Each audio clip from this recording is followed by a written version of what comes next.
Hello, Ram Ram, नमस्ते, प्रणाम। आप सभी के बीच हम एक विवाह गीत लेके आए हैं। आप सब फुल आवाज़ करके सुनिए और बाद कमेंट में बताइए गीत कैसन लगा आप सभी के बीच। और ये गीत बाटे सीता विवाह के बारे में सुनिए और बाद तब आनंद लीजिए कैसन बा ये गीत। चलना सुनावत है। फागुन मास पढ़ले शिवरतिया, सीता भूखेली शिवरत। फागुन मास पढ़ले शिवरतिया,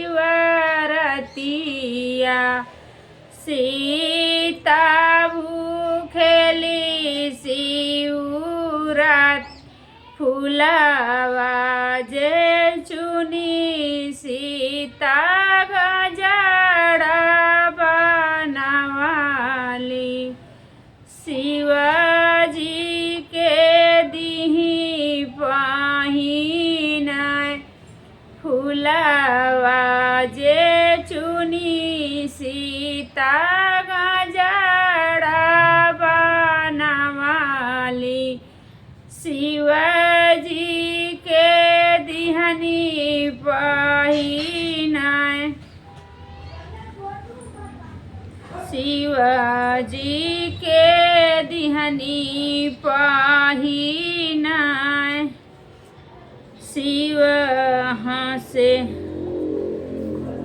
गजरा पहिनी, शिव हंसनई खाई।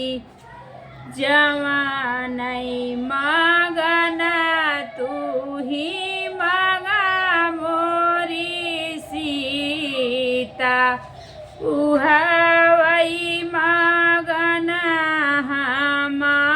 देव। गजरा पहिरी शिव हंसनई खाई। जवानई मगन तू ही मगा मोरी सीता, उहवई मगन देव।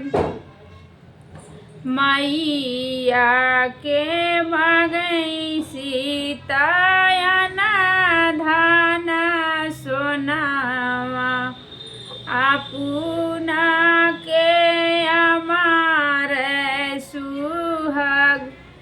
मैया के मगई सीता धन सोनावा, अपना के अमार सुहाग। तो हमारा गीत कैसे लगा है आप लोगों को, प्लीज़ कमेंट में आप लोग ज़रूर एक बार तो ज़रूर कमेंट करिए। आप सब सुन के फुल आवाज़ करके।